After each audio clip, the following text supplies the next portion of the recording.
একদিন এক কুকুর এক টুকরো মাংস কুড়িয়ে পেয়েছিল।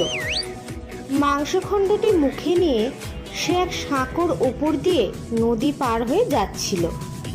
সাঁকোটি ছিল খুব নিচু, জলের গা ঘেঁষা। তার ওপর দিয়ে যেতে যেতে কুকুরটি নদীর জলে নিজের ছায়া দেখতে পেল, কিন্তু ছায়াটা যে তারই তা সে বুঝতে পারল না। কুকুর ভাবল অন্য একটা কুকুরও তার মতো মাংসখণ্ড মুখে নিয়ে যাচ্ছে। জলের কুকুরের মাংসটা কেড়ে নিতে পারলে তার 2 টুকরো মাংস হবে।